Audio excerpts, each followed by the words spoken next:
আসসালামু আলাইকুম। সুখ দুঃখের সংসারের আরও একটা নতুন ভিডিওতে আপনাদের সবাইকে স্বাগতম।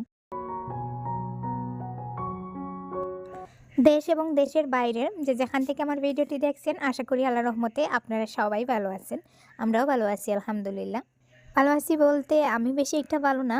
গতকাল থেকে আমার শরীরটা একটু খারাপ, তবে আজকে মোটামুটি ভালোই আছি।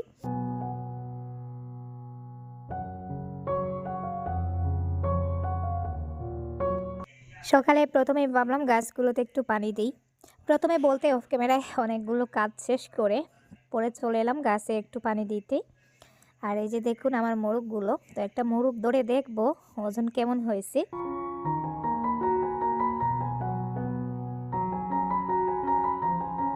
হ্যাঁ, যে দেখুন আমার মোরগগুলোকে কত সুন্দরভাবে ধরে কুলে নিয়ে আদর করা যায়। ওরা একেবারেই নড়াচড়া করে না। ওরা যখন খাবার খায় তখন আমি ওদের পাশে বসিয়ে গায়ে হাত বুলাই, মাথায় হাত বুলাই, ওরা কিন্তু একটু নড়াচড়া করে না। এই যে দেখুন, তো এটা হচ্ছে আমার মোরগগুলোর মধ্যে সবথেকে বড় যে মোরগটা ওটা।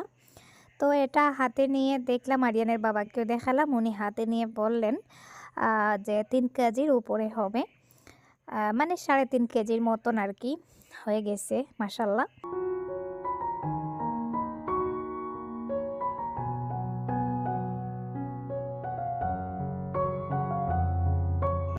এই 3-4 দিন আগে গাছ থেকে যে কলার ছড়াটা কাটা হয়েছিল, তো এখানে এই যে দেখুন কলাগুলো পেকে গেছে।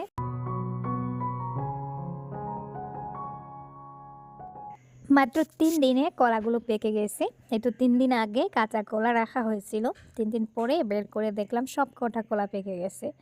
সাধারণত শীতের দিনে কাঁচা কলা এত তাড়াতাড়ি পাকে না। আমিও ভাবছিলাম হয়তো 6-7 দিনের আগে পাকবে না। আজকে ঘর ঝাড়ু দেওয়ার সময় দেখি কলাগুলো পেকে গেছে। হয়তো কলাগুলোর বয়স বেশি হয়ে গেছে, গাছেই পাকা শুরু করে দিত, ওই কারণে গড়ে এনে রাখার সাথে সাথেই পেকে গেছে।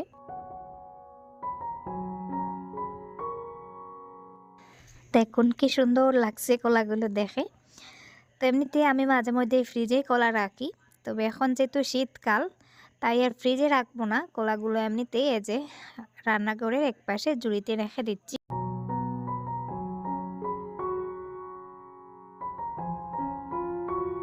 এদিকে আরিয়ান আবার নুডলস খেতে চাইছে, তো আমি নুডলস রান্না বসিয়ে দিয়েছিলাম, অর্ধেকটা হয়ে গেছে, এখন দিয়ে দিচ্ছি ধনেপাতা।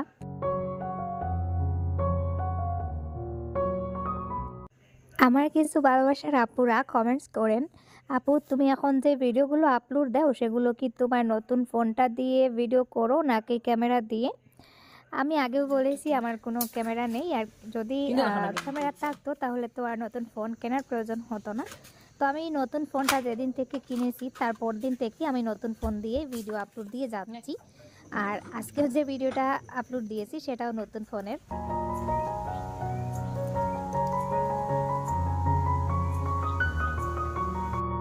এখন চলে এসেছি গার্ডেনে। গার্ডেনে এসে দেখি আমার লাউ গাছে নতুন কয়েকটা লাউয়ের ডালি চলে এসেছে। তো এখানে এই যে 2টা লাউ দেখতেই পাচ্ছেন, পেট মোটা আর মাথার দিক গুড়ার দিক দুইটাই সরু, মানে এই পোলিও আক্রান্ত যে বাচ্চাগুলো হয়, তো ওই বাচ্চাদের মতন আর কি, পেটটা মোটা আর আগা মাথা দুইটাই ছোটো। এই যে দেখুন, তো মনে হচ্ছে গাছগুলোর তেমন একটা খাদ্য পাচ্ছে না, ওই কারণেই আর কি গাছের ফলগুলোর অবস্থাও খারাপ। তো কি করব দেখা যাক, ভাবলাম প্রথমে লাউয়ের আগাগুলো একটু ছিঁড়ে দেই, কারণ ওই দিকের আগাগুলো অনেকটা লম্বা হয়ে কলা গাছ পর্যন্ত চলে গেছে। তো আগাগুলো যদি আমি ছিঁড়ে ছুঁড়ে দিয়ে দেই, এখানে কাঁচি দিয়ে কেটে দিচ্ছি। আগাগুলো কেটে দিলে গাছের যে বলটা আছে, শক্তিটা আছে, ওগুলো লাউয়ের মধ্যে দিয়ে একটু হলেও যাবে। শুধু শুধু আগাগুলো লম্বা হচ্ছে।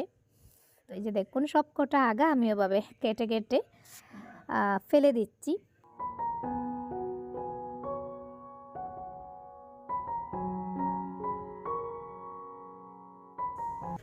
এতক্ষণ গাছের আগার দিকে লাউগুলো আপনাদেরকে দেখালাম, আর এই যে দেখুন গোড়ার দিকে আরও একটা লাউ, এটা স্বাস্থ্য মোটামুটি ভালো, খারাপ না।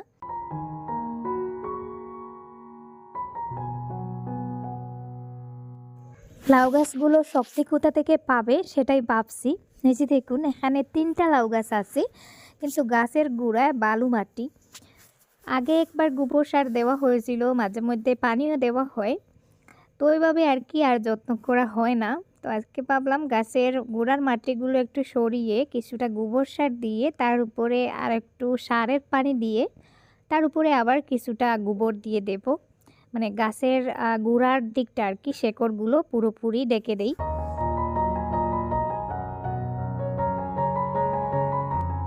গত 2 দিন থেকে তারিখ করতেছি বিছানার চাদরটা চেঞ্জ করব। তো গতকালকে অসুস্থ ছিলাম, ওই কারণে আর চেঞ্জ করা হয়নি। আর এর আগের দিন রোদ ছিল না, ওই কারণে আর উঠানো হয়নি। তো আজকে রোদও আছে, শরীরটা মোটামুটি ভালো। ভাবলাম চাদরটা চেঞ্জ করে নেই। সকালের দিকে সব কিছু গুছিয়ে রেখে দিয়েছিলাম, তখন মনে ছিল না আমি চাদরটা চেঞ্জ করব। তো পরে আবার নতুন করে সব কিছু এলোমেলো করে চাদরটা উঠিয়ে নিলাম। এখন নতুন করে সব কিছু জেরে জুড়ে আবার একটা চাদর পেতে দেব।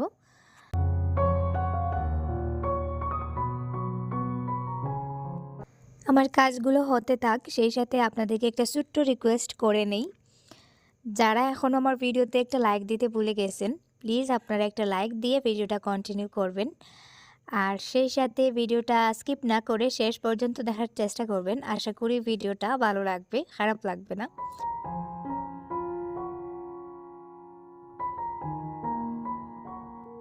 আর যে আপু ভাইয়েরা আজকেই ফার্স্ট আমার ভিডিওগুলো দেখছেন, আমার চ্যানেলটাকে এখনও সাবস্ক্রাইব করা হয়নি, প্লিজ আমার চ্যানেলটাকে সাবস্ক্রাইব করে দেবেন যদি আমার ভিডিওর কোনো অংশ বা কোনো জায়গা আপনাদের কাছে ভালো লেগে থাকে।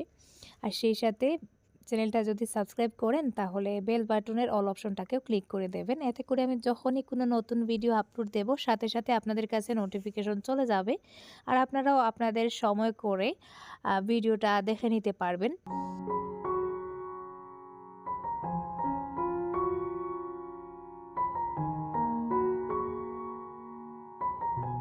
ভুলে যাওয়ার আগে বেডশিটটা মেশিনে দিয়ে দিই, সেই সাথে আরিয়ানের আরও টুকটাক কিছু কাপড় আছে সেগুলোও দিয়ে দেব।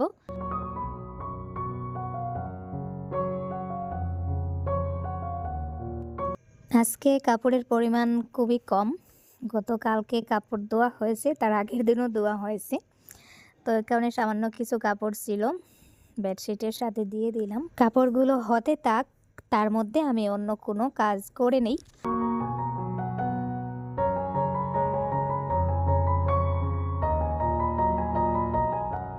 বাজারের গুঁড়ো গরম মশলা আমি খুব কম আনি, আমি বাড়িতেই নিজেই আর কি একটা স্পেশাল মশলা তৈরি করি।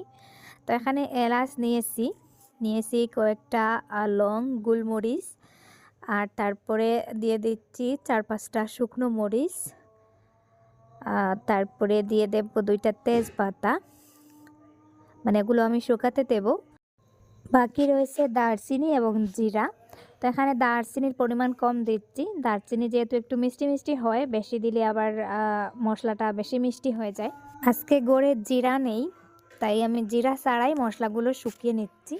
পরে জিরা মিক্স করে আরও একদিন শুকিয়ে তারপরে গুঁড়া করব।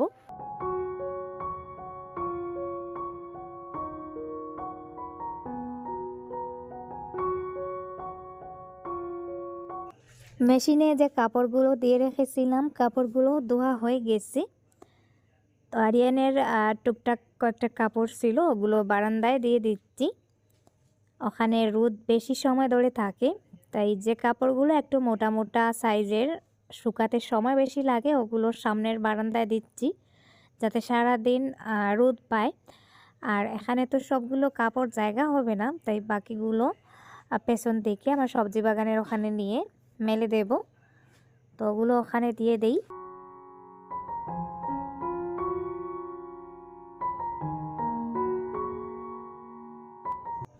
দেখুন আমার সামনের বারান্দায় কিন্তু অনেকটা রোদ আছে, আর পেছন দিকে রোদ নেই। তো রোদ আর একটু পরে আসবে, আপাতত ছায়া আছে, তো ছায়ার মধ্যে দিয়ে দেই। এটা যেহেতু কটনের সিম্পল একটা বেডশিট, শুকাতেও বেশি একটা সময় লাগবে না, শুকিয়ে যাবে।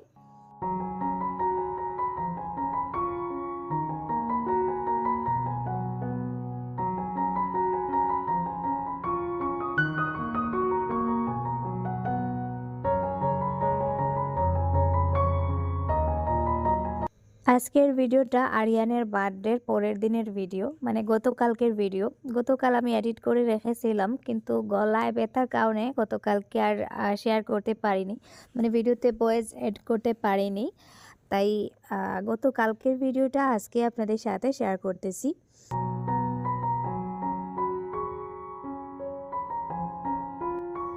ওটা হচ্ছে আমার সেকেন্ড বেডরুমটা। এই হচ্ছে আমার সেই ইট সিমেন্টের যে খাটটা, বড় খাটটা। তো এই খাটটা কত কাজে লাগে, যেটা আজকে আপনারা দেখতে পাচ্ছেন। আমার বাসায় যখনই আমার বোনেরা আসেন বা ননাদরা আসেন, ওনারা আসার পরেই কিন্তু বাচ্চা কাচ্চা নিয়ে ওই খাটটাতে থাকতে খুব সুবিধা হয়। তো রাতের বেলা ওখানে থেকেছিলেন, সকালে উঠে হাসিনা এই খাটটা গুছিয়ে রেখেছিল। বাচ্চা মানুষ ও নিজে যেভাবে পারছে ওইভাবেই আর কি খাতা বালিশগুলো গুছিয়ে রেখেছিল। তো আমার আবার সবার গুছানো তেমন একটা পছন্দ হয় না, আর অত বাচ্চা মানুষ, বাচ্চাদের গুছানোর স্টাইলটা একটু অন্যরকম থাকে। তো আমার ওই দিকের কাজগুলো শেষ করে চলে এলাম আবার ওই রুমটা গুছাতে। তো এখন আমি আমার নিজের মতন করে খাতা বালিশ সব কিছু আবার মেলে ভাঁজ করে রেখে দিয়েছি, আর এই যে গুছানো হয়ে গেছে। তো সম্পূর্ণ রুমটা গুছাবো, আগে বিছানাটা গুছিয়ে নিলাম। কাঁথা বালিশগুলো একেবারে সুন্দর করে ভাঁজ করে পরিপাটি করে রাখতে হয়, বাচ্চারা তো আর ওইভাবে পারে না। তারপরে ও মোটামুটিভাবে রেখেছিল, কিন্তু 5টা বাচ্চা, তো সবাই মিলে বিছানা বালিশ সব কিছু আবারও এলোমেলো করে দিয়েছে।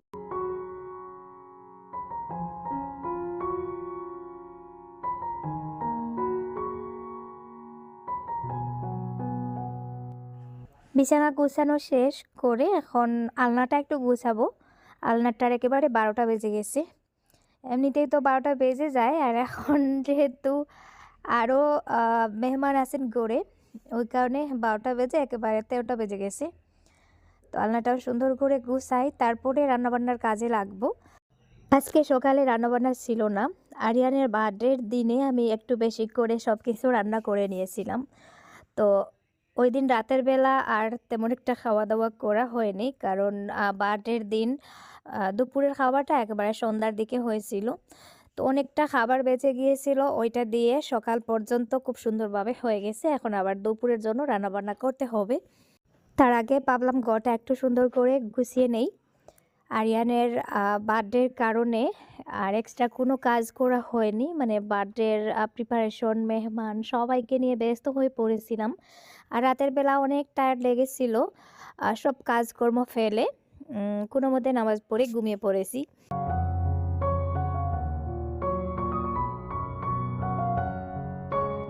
আজকে দুপুরের জন্য আর ভাত রান্না করব না, এখানে চাল ডাল ভিজিয়ে রেখেছি, একটু খিচুড়ি করব।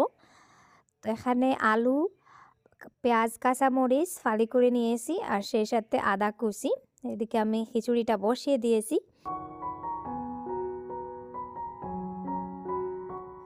আমার বোনজিরা বায়না ধরেছে আজকে দুপুরে খিচুড়ি খাবে, ওরা ভাত খাবে না। আমাকে বলতেছে, খালা আজকে তুমি মজা করে খিচুড়ি রান্না করো, তোমার হাতের খিচুড়ি রান্না অনেক মজা, মা কিভাবে খিচুড়ি রান্না করেন একেবারে মজা লাগে না। আমি আর আমার বোন হাসতেছি। আমার বোন বলতেছেন যে খালার কাছে আসার পরেই মায়ের বিরুদ্ধে বদনাম শুরু হয়ে যায়। আমি যেহেতু ওদেরকে আমার নিজের ছেলের মতন করে আদর করি, তাই ওরাও আমার কাছে এলে ওদের যত বায়না সব কিছু আমার কাছেই করে। বাচ্চারা কিছু প্রয়োজন পড়লে ওদের মায়ের কাছে বায়না করে, বাবার কাছে বায়না করে, কিন্তু ওরা আমার কাছে বায়না করে। কোনো কিছু কেনার প্রয়োজন হলে ওরা আমাকে বলবে, খালা আমি এটা কিনবো, ওটা কিনবো। আর এখানে তো সামান্য খিচুড়ি খাওয়ার বায়না করেছে, তো ওরা বায়না করেছে আর আমি করব না, এমনটা তো হতে পারে না। সাথে সাথে চাল ডাল ভিজিয়ে দিয়েছি, আর এই যে পাতলা খিচুড়ি বসিয়ে দিলাম।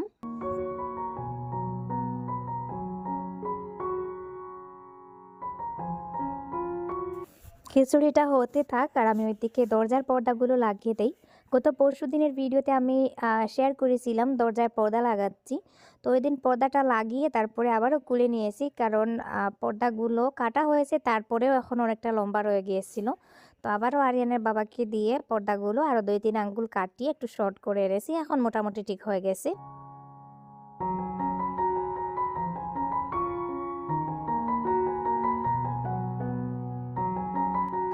আজকে আমার বাসায় যে স্পেশাল একজন মেহমান এসেছে, হানিফ। হানিফকে আপনারা অনেকেই দেখতে চান, বলেন আপু হানিফ এখন কোথায়, ও কি আসে না? তো এই যে দেখুন হানিফ, ওর লুকটা চেঞ্জ হয়ে গেছে। আগে কিরকম ছিল, এখন এই যে চুল দাড়ি সবকিছু লম্বা করে, এখন আর ওকে চেনা যায় না। তো বাসায় থাকে না, এখন রোজগারে লেগে গেছে, তাই আর ওকে এখন দেখা যায় না।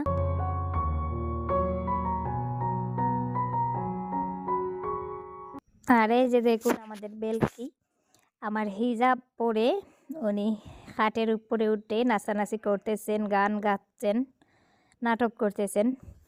তো ওইদিকে যে আমার খিচুড়ি রান্নাটা হয়ে গেছে। আমি যখনই খিচুড়ি রান্না করি, এভাবে পাতলা খিচুড়ি করি, আমার কাছে পাতলা খিচুড়িটাই কিন্তু বেশি ভালো লাগে। তো খিচুড়ি রান্না শেষ করে ওইদিকে এই যে খাবার দিয়ে দিয়েছি। ওরা চলে যাবে তাই ওদেরকে আগে দিয়ে দিয়েছি, আর সেই সাথে আরিয়ানের বাবাকেও দিয়ে দিলাম। আমি আর শিফা এখনও গোসল করিনি। তো গোসল করার পরে আমরা দুই বোন আর শিফা একসাথে মিলে খাবো। তো এখানে টেবিলটাও ছোটো, যেহেতু দেয়ালের পাশে রেখেছি, তাই 4 জন ছাড়া বেশি মানুষ বসে খাওয়াও যায় না।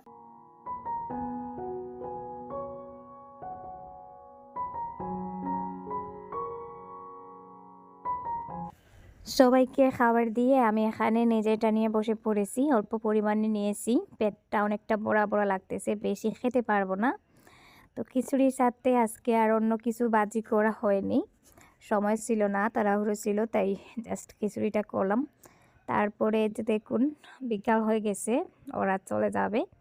তো এখানে রোজিকে আমি একটু সাজিয়ে দিচ্ছি বলতে ও পাউডার দিতে চাচ্ছে। তো বাচ্চাদেরকে আসলে মেকআপ না করানোই ভালো। তো ওরা মনে হয় মুখে হালকা পাউডার ক্রিম মাখে, ওই কারণে ও আমাকে বলতেছে পাউডার দেওয়ার জন্য, একটু পাউডার দিয়ে দিলাম। তারপরে চুলে তেল দিয়ে একেবারে ভালো করে রেডি করে দেব। আর ওইদিকে বাকিরাও রেডি হচ্ছে।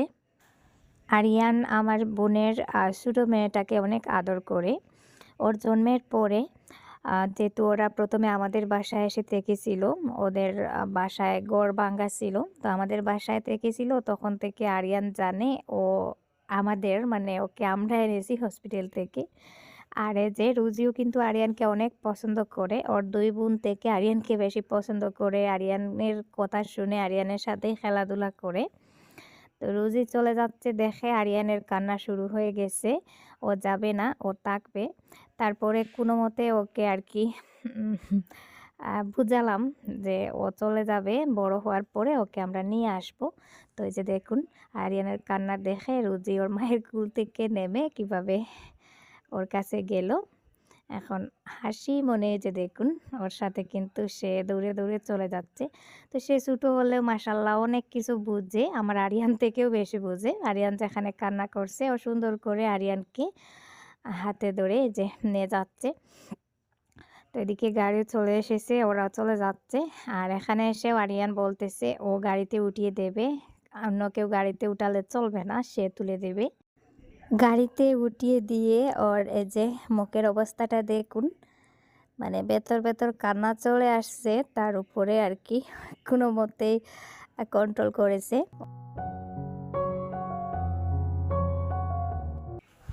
বাসায় চলে এলাম, এখন মুরগের ঘরে কিছু কাঠের গুঁড়া দেব, তারপরে মুরগগুলোকে উঠাবো। আর শরীরটা একটু খারাপ, গতকালকে জ্বর ছিল, সর্দি ছিল, সেই সাথে গলায় এত ব্যথা ছিল, কথা বলতেই পারছিলাম না।